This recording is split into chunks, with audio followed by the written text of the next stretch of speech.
Hey guys, Marshall here. So I finally got around to sitting down and putting together a video walk around of my 2020 Jeep Gladiator Rubicon. I've been kind of constantly modifying it bit by bit since December of last year, and I just wanted to take the time to kind of show you guys how it sits in its current state. Check it out. Alright, so here's what we got. This is the Rubicon itself. So again, kind of like I said, mostly into the overland camping, off-road sort of camping scene, expeditions, that type of thing. So it's been kind of set up as such so far. So let's see here, where did we start? I think I started with the wheels and tires, and honestly for no other major reason than the fact that I kind of wanted to maximize resale value on the stockers. I knew I was going to be taking those off. So getting on a set of 17 by 8.5, I believe they are, method wheels, and 35 by 12.5 are 17 ridge grapplers. And I'd been wanting to run these for a while. I've heard great things about them. And honestly, I don't have a single complaint. I have about 4,000 miles on them right now, and they've been absolutely perfect, both for commuting, very quiet for an all-terrain tire, an aggressive all-terrain tire, and they're obviously great for off-road, especially air down. So no complaints at all with these. So I'll kind of keep working my way, I guess, from the bottom up might be the most commonsensical way to do this. So really just for more protection than anything else, installed a set of the rock blocks, mud flaps. These are the regular, or no, correction, these are the XL original sizes, and as you can see, I mean, they're set up pretty well with the wheel and tire setup that I have. So I personally wouldn't want to go any larger. I think they'd look kind of goofy, and I think smaller would also look goofy. So with the factory fenders, they're doing great at keeping crud and mud fling and stuff like that, dirt, dust, debris out from under the door handles, which is definitely an issue on the Wranglers. You kind of try to hop in and you grab a handful of mud, so that's never fun. And then along with those, also for protection and to kind of help some of the more vertically challenged passengers that I tend to have get in, I installed a set of the rock hard 4x4 up angled, I think Patriot sliders is what they're called, and they're great as both a step and for body protection. They're rock solid, so good product there.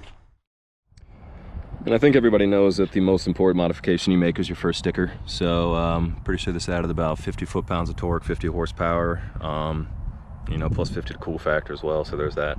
I think kind of the next set of major modifications I made were the bumpers as far as recovery points.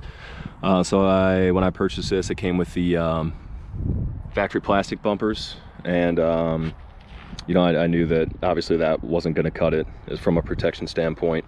I live currently in the great state of Tennessee, and seems like 95% of people don't know how to drive here, so which is unfortunate. But at any rate, this is the Road Armor Stealth rear bumper, and I did not have the factory backup sensor. So as you can see, I found a set of matching kind of grommets and marker lights that I have wired in as turn signal. So the two leftmost lights function as a left turn signal simultaneously, as well as brake lights, and same thing for the right hand side. So obviously also you got to have the matching color recovery points. But obviously, yeah, it's good to have good recovery points. This is a winch ready bumper, so eventually I will be relocating, or at least putting on a flip up the license plate so that I can access the rear winch. And moving around to the front of the vehicle, you can see that we have, well, maybe you don't know, but this is a matching front bumper. This is the Road Armor Stealth front bumper, and fantastic craftsmanship on it. I mean, I absolutely love this thing. It was a little bit on the pricey side, but it had everything that I wanted. I wish the winch was recessed, but this will work for me just fine for my purposes. So it was plenty enough to mount my cube lights and the bar that I had, actually, that I carried over from a previous rig. So and on the back, speaking of lights, those were diffused rigid backup lights. So up front here, outboard, I have a set on the left and right, obviously a matching set of amber rigid driving pattern lights to kind of get a nice amount of amber throw down low to cut through the fog. And then the inboard, two matching pods So obviously one here and one here are SAE rigid white fog, so road legal.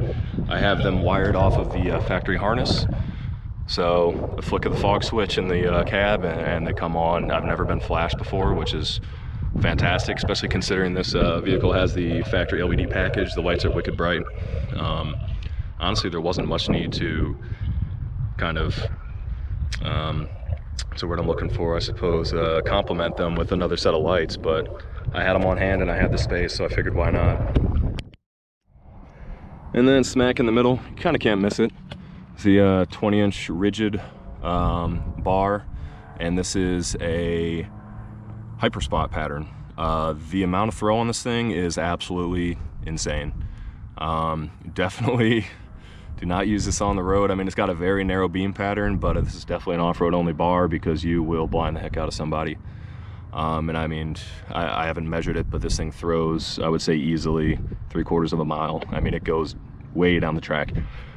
On top, also kind of can't miss it front and center. So I have a Warn Industry. This is obviously the cover, but underneath of the cover I have a Warn VR Evo 10S, which is a synthetic rope winch. Kind of their, I don't want to say entry level, maybe entry level, I don't know, more of a mid level, I guess, from what I've seen as far as specs winch.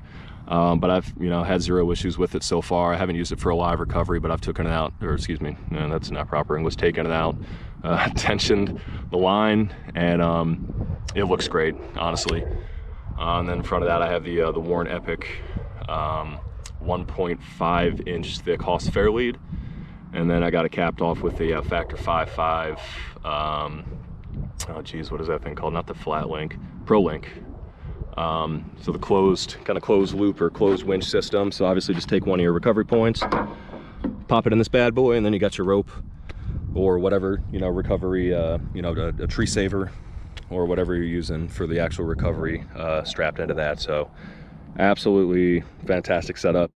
And I have no doubt, that this will save my bacon and potentially, other people out on the trail that I come across that might need a hand. So great investment there. All right, so while we're up front, kind of can't miss these either. So I got a 4 pods on 2 dual pod mounts.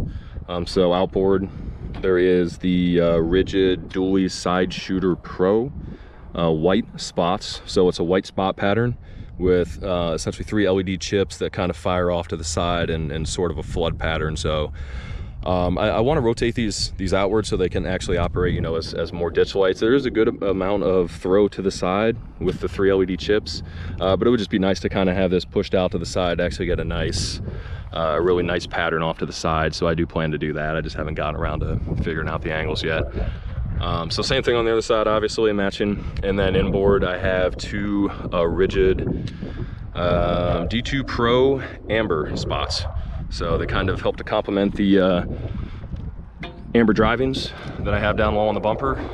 So a lot of amber throw, and as far, you're hitting a soft dirt track or running through snow, which doesn't happen too often in Tennessee, but I spent some time in Michigan, so I'm no stranger to that. Running through snow, dust, fog, these things really help to slice right through it. All right, so here we are, kind of the I guess brains and brawn of the whole operation, the whole machine. So I haven't done a whole lot as far as performance. I did, honestly, for no other reason than the fact that I found a really good deal on it, and I am actually kind of an air raid fan. I've run their cold air intakes on some other vehicles. I had an older 2010 Nissan Titan, and my air raid cold air intake really woke that thing up, and it sounded fantastic. I mean, the intake growl, roar, whatever you want to call it on that V8, that 5.6 was incredible. So obviously, 3.6 liter V6 on this, so it doesn't roar. It does kind of howl though, honestly. It's got a great sound to it. As far as performance gains, I mean, there's always that seat of the pants type thing, but I really didn't notice a whole lot. So couldn't say I recommend it for performance, but I mean, if you want a little bit of extra sound, this is a manual transmission, so you kind of tend to shift by sound a lot. So it was actually nice to kind of wake up the sound a little bit, and I guess just kind of make you a little bit more aware without having to stare at your tachometer all day, which kind of gets old. But the main attraction, well, two main attractions, I guess, under here, obviously with all the lights and stuff like that we got going on. I do have an S-Pod set up in here, so this is the S-Pod Bantam. And it's an incredible system. It's an incredible setup. I had this on my previous vehicle. I kind of had an Overland spec, I guess, eco diesel Jeep Grand Cherokee, which I absolutely love, man. I mean, had the 10 on top of that, had it fully loaded down, and still had over, you know, 650 miles easily of range in the tank. So, but with this thing, not nearly as far, obviously, but I mean, I'm still getting over, you know, I mean, between 300 and 350 miles range. But anyway, that's neither here nor there. So with this guy, currently I have 5 circuits.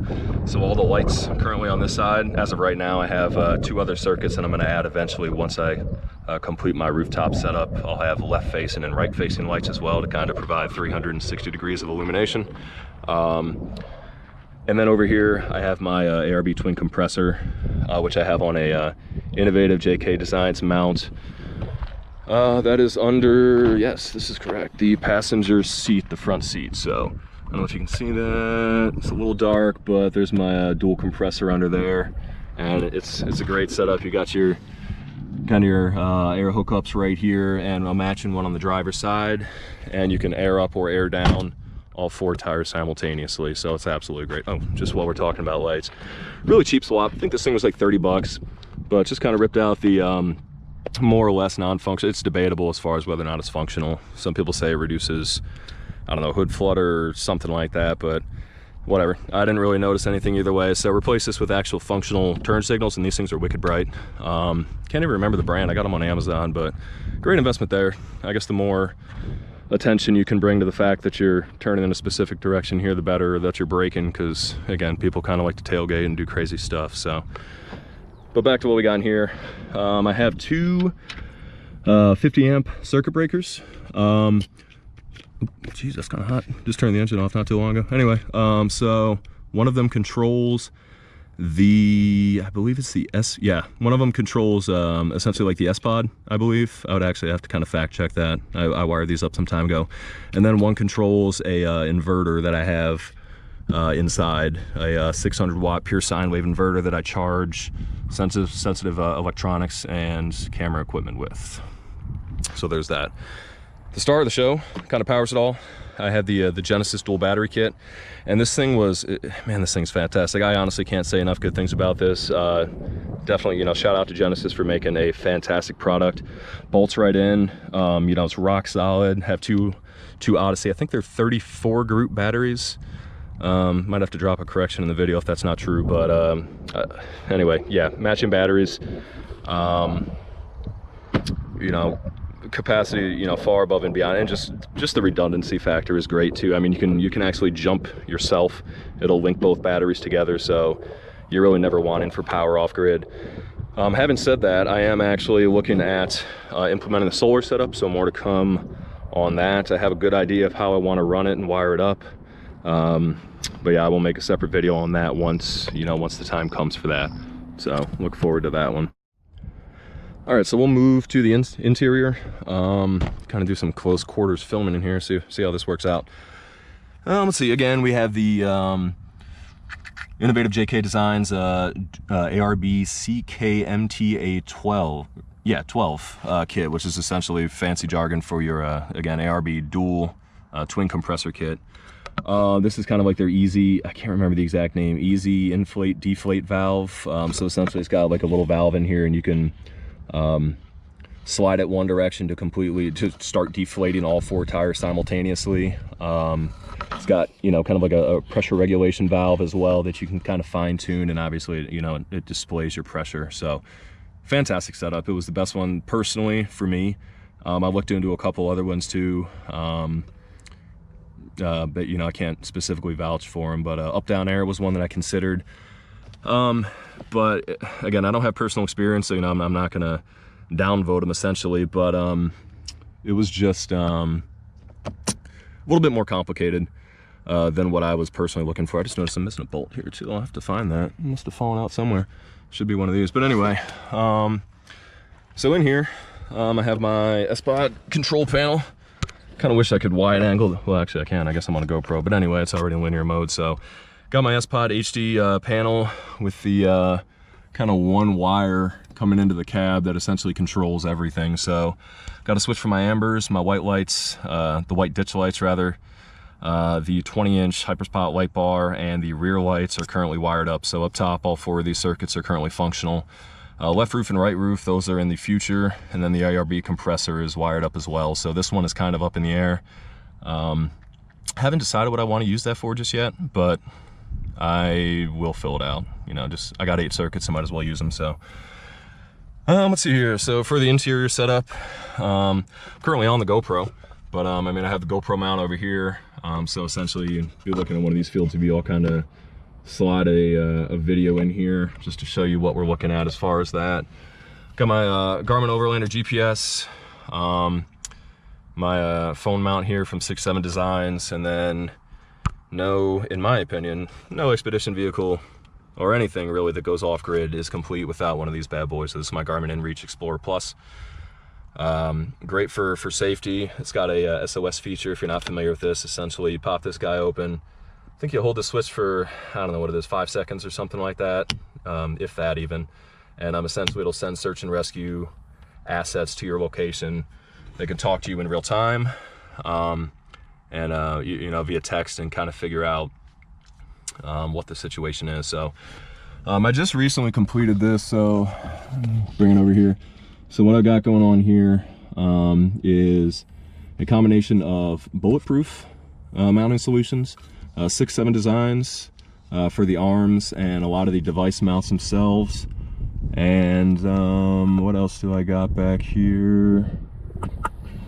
I got my USB hub that's wired up essentially off of the ignition. So just we'll kind of watch everything wake up. So we're down here, I got, you know, start stop button, nothing crazy there. So hit that, and then the GPS and the Garmin InReach will automatically wake up and start charging. So we got a little bit of a rock going on here. Can't go wrong with that. Love Octane on Sirius. But yeah, that's what we got up front. So this is it's been a great setup so far. I absolutely love it. No complaints.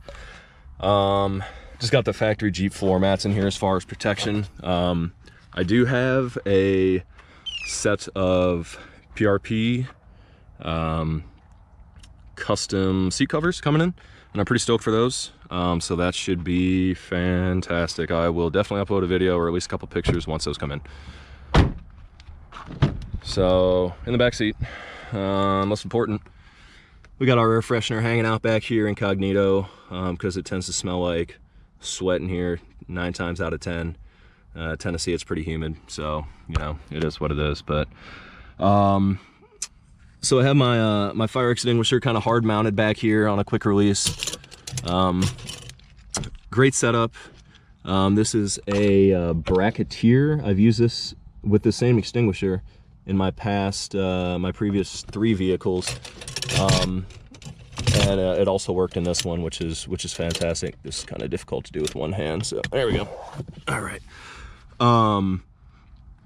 I've used this thing a couple times in the wild, if you will. I put out an engine bay fire, you know, just kind of commuting to and from work one time, and then I also came across a tractor trailer that's I don't know what it was. It was some kind of I think like its brakes locked up and essentially overheated, kind of caught fire in the back. So I was able to kind of save that guy's his semi cab as well, which was pretty neat. So stayed there until fire department showed up. But critical piece of equipment. I absolutely highly recommend that. I also want to get one to mount on kind of the front roll bar, just so I have something in reach. I'll probably go with just one of those super small ones, just to kind of have to put out more or less local fires if something kind of happens to be moving in towards my body or something and I'm trapped in the cab. You never know. So I have kind of baseline medical knowledge just due to various training that I've had. I'm by no means a paramedic or anything resembling that, or first responder or anything, but some kind of medical kits I think are key as well. So over here, color coded, I have my red trauma bag, and this is kind of your life limb eyesight bag. You know, tourniquets. I think I have a a needle D in here for chest decompressions. You know, if somebody gets in an accident, blunt force trauma to the chest or something like that, collapsed lung. You know, it's, again, I'm not a medical professional by any means, but I have used this equipment. I don't carry any equipment that I've never used before. And then over here is just kind of your ouchies bag, I guess, if you will, my first aid. I don't know if you can see that, it's kind of dark in here, but anyway, my first aid bag, just with, you know, band-aids, anti-inflammatories, Tylenol, that kind of thing. So behind the rear seats, this is kind of a unique thing. I don't think I've seen anyone else do this yet, but I did this on a previous vehicle and it worked out well. So this is where I'm hiding my inverter. Again, this is a 600 watt pure sine wave inverter. Again, for kind of electronics, so I have it on the circuit breaker, so, you know, just flip it, comes on, you know, flip it, goes off, no parasitic drain. It's great. It's got a USB port and then, you know, two wall plugs essentially. And then also back here, kind of piggybacked off of the wiring that I ran directly from the battery, I have my 12 volt port for my fridge. This is an ARB specific, or excuse me, well, it's an ARB port, but it's not ARB specific is what I was trying to say. I have a I don't know how to pronounce it, Dometic, there we go, 12 volt fridge, and it's a massive one. I'll try to get a picture in here in the video, but it's a 95 quart, I believe, or 95 liter, however they measure it, a dual zone, so you can run a fridge freezer setup, fridge, and I mean, man, you can fit a ton of food in there. Granted, you know, I eat a ton of food, so that works for me, but yeah, there you go. Got some grab handles too, again, kind of for the short folks out there. So GPCA, firecracker red matching grab handles. But honestly, I mean, I think that kind of hits everything. Not really a modification because it comes factory, but I did add a hard top. Mine originally came with the soft top, so I kind of went with the ghetto, I guess, dual top group and found one of these on the secondhand market. Bought a hard top. It was, you know, great investment. So but yeah, again, this is kind of what I'm working with. So I mean, got big plans for it. As far as what I'm looking at in the future, small lift kit, no more than about 2.5 inches. I want to keep the center of gravity low. I have no intention of going over 35-inch tires, due to, you know, this is my daily driver. So I mean, I don't want to lose the, I guess, road friendly factor that it has. So I will kind of keep it functional, I guess, if you will. They look great, but I'm not a huge fan personally of driving a 4.5, you know, 6-inch lifted vehicle on, you know, monster, you know, 40+ inch tires. And I also don't want to, you know, regear. I don't want to go through the hassle. I think it drives, you know, perfect as is. So anything beyond 35 just isn't for me with how I use my vehicle. So over here above the truck bed, future plans, I do have a kind of a steel camper shell on pre-order right now. It's going to be an RSI Smart Cap. I believe they're a South African company, or yeah, South African company, something like that. But for the Jeep Gladiator, they are releasing that here in the United States in October, I believe. So October, November timeframe. It should kind of should have reached its final form. If anybody gets that reference, 10 points for you. But yeah, it more or less should be in kind of its final expedition form come this fall, winter. So I will have that. And then the plan is to top it off with 2 Rhino Rack Pioneer platforms. So I'll have, you know, one over the cab and one over the camper shell as well. So currently I'm kind of leaning towards the Maximus 3 roof rack kit. Essentially a drill, I think it's 8 holes through your hardtop. Kind of attaches directly to your roll bar inside, and it can support something insane up to like 1,000 pounds or something, which is way overkill because my tent will be mounted over the rear of the vehicle. And the tent, I don't have it pictured. I actually don't have it at all. I need to I'm actually either going to go pick it up or have it shipped here from the person I'm purchasing it from down in Texas. But I'm going to have the iCamper Skycamp 2.0, the 4-person one. Got a great deal on it, and actually just sold my CVT Mount Shasta tent that I've been using for about 3-ish years. Yesterday, actually, I sold that. So since I'm kind of in between mounting solutions, I figured now would be a good time. But yeah, honestly, I mean, the video is getting kind of long-winded. I apologize, but you know, a lot to go over for the first video. I've done, you know, a fair bit to the vehicle, and definitely have a fair bit more planned. So yeah, that's kind of the overview for the build right now.